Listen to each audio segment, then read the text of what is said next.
I know you needed a bit of a stretch. Good that you can get up and do that. David, thank you, and thank you for serving. This is an important, critical organization to the state of Mississippi.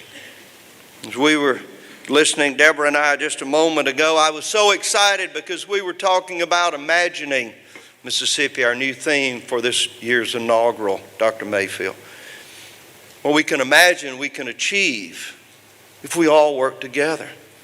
David and his team have done such a great job, and Blake Wilson, what can we say?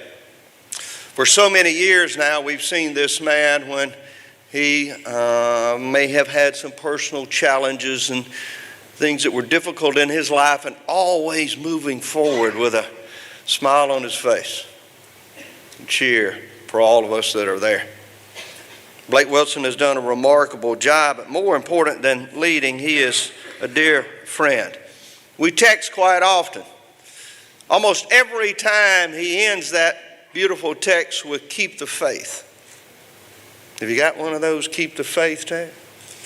I get them at the most remarkable times, when I really need to keep the faith, when I believe we can imagine and achieve great things in Mississippi. Blake, keep the faith, brother.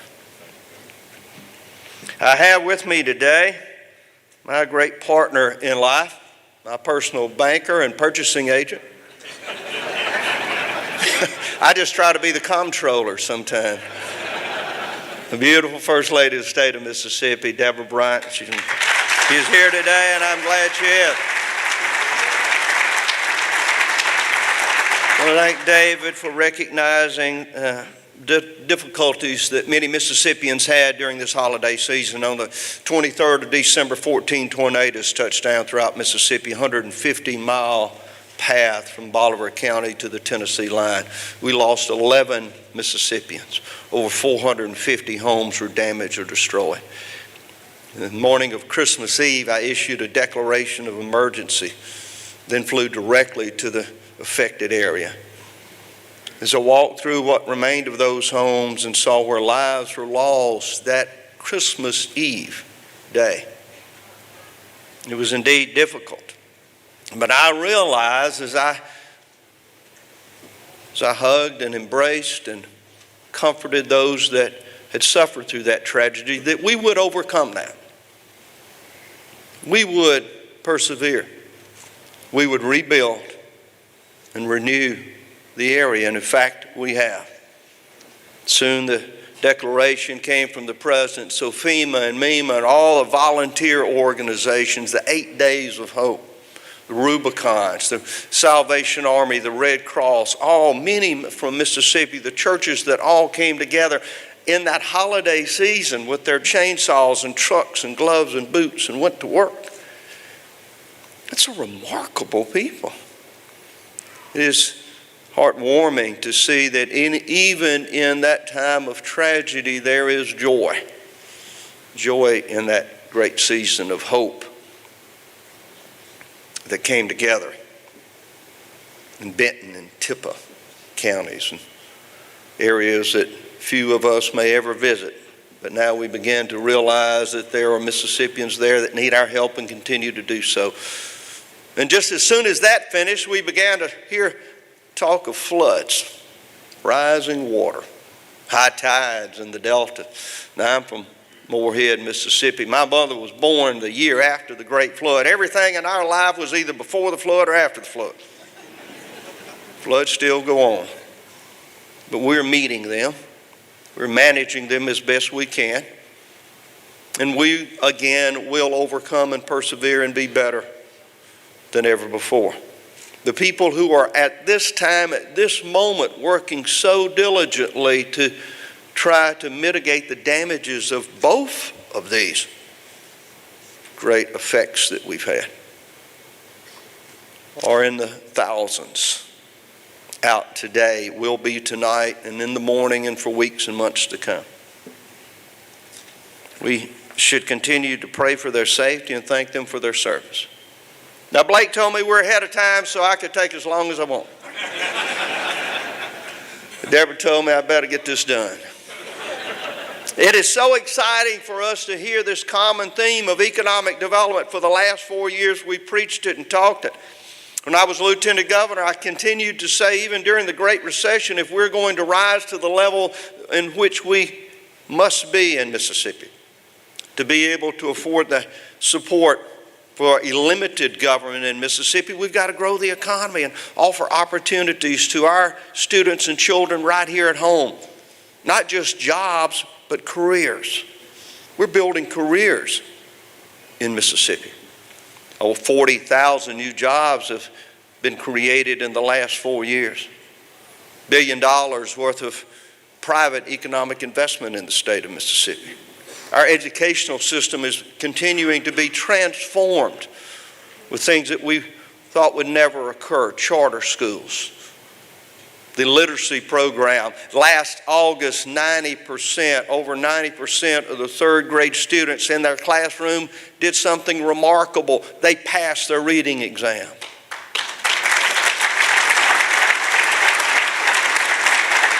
Now, with Joe Sanderson's great help, we began another challenge ahead to make sure that we accelerate Mississippi. I remember when I got elected governor the first time, it may have been a reporter that came up and said, okay, you're like the dog chasing the car. Now that you caught it, what you going to do with it? I said, I'm going to drive it full throttle. Full throttle. We're going to accelerate. Joe, thank you for your leadership. As we began to talk about this years ago and realized that the pattern had been set once before, but we needed a business leader, someone from the private sector who wouldn't gain personally or corporately from this, but would dedicate himself or herself to this higher calling. Joe Sanderson was the perfect choice. You heard the passion, the commitment, the determination. Now we began with a process of decision making. And it's never easy. Now, the 18 months of hard work and research has been done. Thankfully, the leadership within this great organization of Accelerating Mississippi said, we're going to give a menu, if we can, a selection of different opportunities for the legislature and the leadership and the governor to consider. Not a demand, not coming forward and saying, this is what we want and we're telling you, you better do it or else. No. They've elected their leadership and they trust their decision making in matters such as these. So we'll begin this discussion. I think it's critical to understand as we look at perhaps $138 a year that a working class family may have to absorb. That's at 37 cents a day, $138 a year. Now thank goodness for many of you that wouldn't be a challenge. But you see, I remember my blue collar roots. For a little boy from Moorhead, Mississippi, and a family that was working hard just to make ends meet, that meant something. And so if we can relieve them, if we can say we're going to give you a tax cut to equal that, we're going to have to make some tough decisions, but to balance that out, then we can move forward. Then we can go to the working people of the state of Mississippi and say we're going to accelerate this great economy, but we're also going to give you some relief to help you make sure that you get through those difficult times that lay ahead. But it's got to be done. Life's full of a set of decisions and choices. And we must choose to rebuild and continue to maintain our roadways, our highways, and our bridges. You can't ignore it long. So we began. I ask for your leadership and patience. You see, this session may last 120 days. Oh, yeah. I know. Till May. I'm sure the restaurants throughout the city of Jackson are celebrating that. Nah. But a lot of these young men and women are brand new to this process, so they've got to learn. How can they make a motion? Where do they go about drafting a bill? Give them some time. Let us go about the state of Mississippi and talk to our people. Encourage them to be part of this effort. It's so encouraging as we talk about economic development to see the IHL and Dr. Boyce talking about how they are joining and equipping themselves to help move the economy forward, and all the universities are joining them. And at community college, Dr. Mayfield, our job placement workforce training center, so where we send those students to find those skills so that they can create a career. My goodness, the Secretary of State is out creating y'all business. I want everybody involved.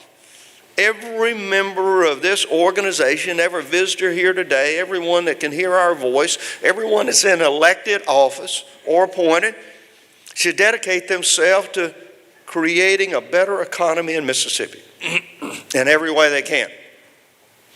You see, I have no pretense that only the governor or Glenn McCullough should be in charge of economic development. I won't do it to you today, but there were times when I would make every audience raise their right hand and take an oath that they are now an economic developer. Did a lot. You'd see those hands kind of go up, and I'd say, by the power invested in me, you're now an economic developer. Go forth and prosper. We've got a lot of work ahead. You're going to hear us talk about accelerating Mississippi.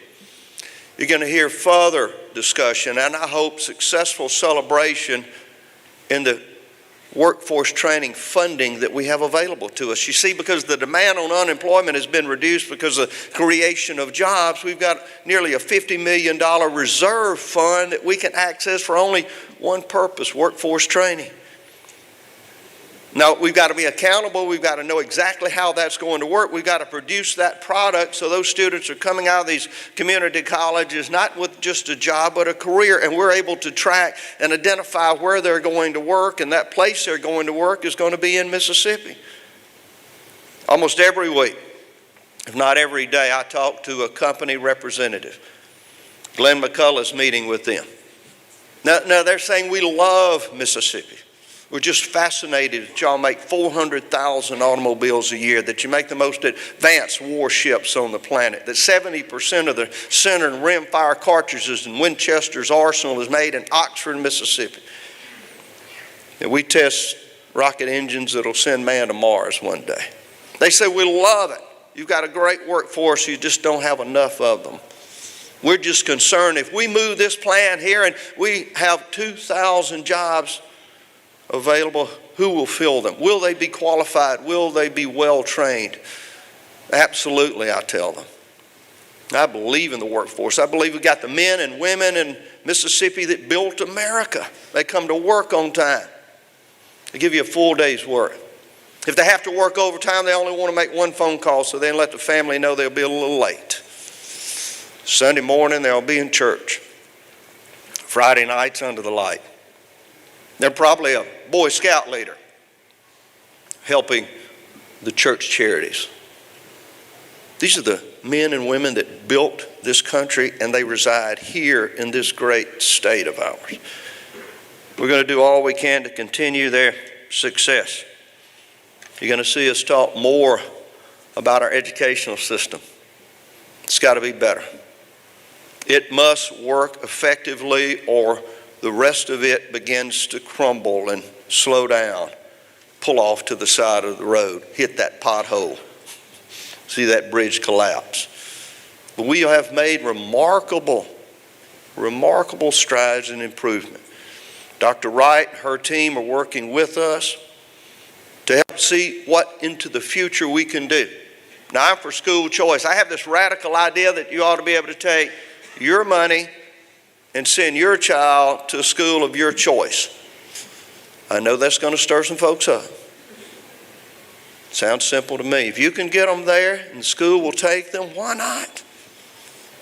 Let's have opportunity and choice within our public school system and anywhere you want to go. More charter schools. You will see us talk about appointing school superintendents and not electing them, so they won't be encumbered by an election process. They'll have the opportunity to be the very best superintendent, and elected school boards will hire them. If we only hired someone from Oxford, now a lot of good folks in Oxford, but if that was our only pool to select the chancellor of the University of Mississippi, we might not get the best. So we have to expand those opportunities. I want to thank you again for what you do for this state and what you will do into the future. We have always imagined that Mississippi could be among the best states in America.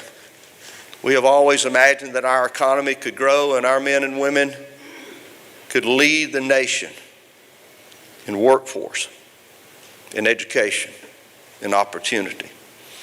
Now, our imagining must become a reality. See, vision without action is just an illusion. Well, you are men and women of action, or you would not be here today.